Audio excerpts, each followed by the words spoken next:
नमस्कार दोस्तों। हमेशा मेरे से मरीज लोग पूछते रहते हैं कि सर सीढ़ी कैसे चढ़ना उतरना, मुझे घुटने में बहुत कष्ट रहती है। तो अंत तक हमारी इस वीडियो में बने रहिएगा। आपको बहुत सारा जानकारी सीढ़ी कैसे चढ़ना और कैसे उतरना इसके बारे में देने वाला हूँ, ताकि आपका घुटना सुरक्षित रहे, स्वस्थ रहे और आपका घुटना आपके शरीर से भी ज़्यादा मजबूत रहे। इसके लिए अगर आप सीढ़ी चढ़ते हैं तो हमेशा ध्यान दीजिए, खास करके जब आपको घुटने में तकलीफ हो गई है तो एक एक सीढ़ी चढ़े, एक एक सीढ़ी चढ़ना है। जैसे ऐसे चढ़ना है,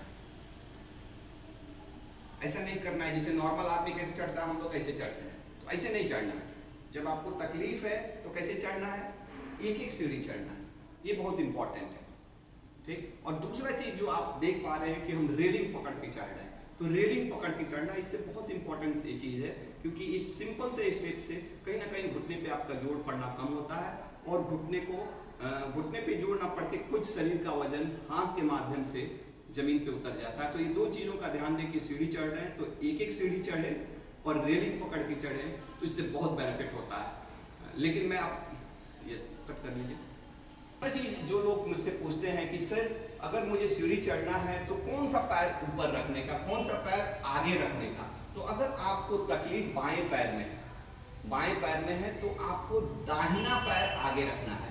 और क्योंकि अब दाहिना पैर आगे रखेंगे तो अब इसी पे पूरा वजन पड़ने वाला है। जब चढ़ेंगे तो अब इस पैर को ज्यादा वजन नहीं है, तो एक कहीं ना कहीं से ये पैर थोड़ा सा प्रोटेक्ट हो गया।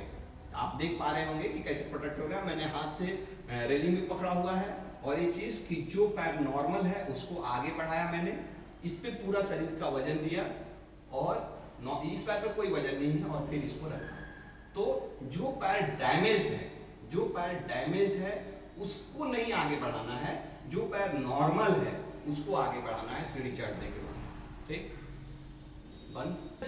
तीसरा चीज का आपको ध्यान देना है कि आप सीढ़ी चढ़ रहे हैं तो दो चीज तो मैंने पहले ही बताया कि सीढ़ी चढ़ना है तो एक एक सीढ़ी चढ़ना है, रेलिंग पकड़ के चढ़ना है और वो पैर को आगे बढ़ाना है जिस पैर में तकलीफ है। चौथा चीज कि अगर आप छड़ी रखते हैं तो छड़ी भी रखिए, तो इससे और भी आपके घुटने को, क्योंकि हो सकता है कि ऐसा नहीं रहता है कि तकलीफ एक ही पैर में रहता है, एक पैर में ज्यादा रहता है, एक पैर में कम रहता है। तो अगर आप छड़ी भी साथ में रखते हैं तो छड़ी के माध्यम से कुछ वजन ये आपके जो नॉर्मल पैर पे ना पड़ के छड़ी के माध्यम से पड़ेगा और इससे भी प्रोटेक्शन रहता है। तो ये 4 स्टेप हैं, अगर आप इसका ध्यान दें तो इससे बहुत बेनिफिट होगा। अब आगे हम आपको बताएंगे कि कैसे सीढ़ी उतरना है। सीढ़ी उतरने में भी आपको वैसे ही ध्यान देना है कि रेलिंग पकड़ के उतरना है, एक एक सीढ़ी उतरना है। जैसे नॉर्मली हम लोग जाते हैं तो मैंने एक पैर पे उतर गए और दोनों पैर यहाँ पे रख के फिर इस पे उतर गए, दोनों पैर यहाँ पे रख के, तो एक एक सीढ़ी उतरना है, रेलिंग पकड़ के उतरना है, आपको छड़ी भी रखना है। लेकिन इसमें खास ये है कि उतरने के वक्त ये ध्यान देना है कि आपका कौन सा पैर आगे जाएगा। तो आपका जो डैमेज पैर है ना, डैमेज पैर आगे जाएगा, क्योंकि जब आप यहाँ पे रख रहे हैं ना तो देखिए अभी उठाए मैंने डैमेज, मान लीजिए इस पैर में तकलीफ है, इस पैर को आगे बढ़ाना। अब देखिएगा कि जब ऐसा कर रहे हैं ना तो पूरा जोर इस दूसरे पैर पे जा रहा है। तो इस वक्त आप छड़ी का इस्तेमाल रख सकते हैं और फिर इसको यहाँ पे लाना है। तो इनफैक्ट उतरने के वक्त बिल्कुल अपोजिट हो जाता है। उतरने के वक्त ध्यान ये देना है कि जो पैर आपका डैमेज है, जिस पैर में ज्यादा तकलीफ है, डैमेज मींस जिसमें ज्यादा तकलीफ है, उस पैर को आगे बढ़ाना है और जो पैर नॉर्मल है वो पीछे रहेगा, क्योंकि उतरने के वक्त नॉर्मल पैर पे, पीछे वाले पैर पे पूरा शरीर का वजन पड़ता है। तो ये सिंपल सा स्टेप है।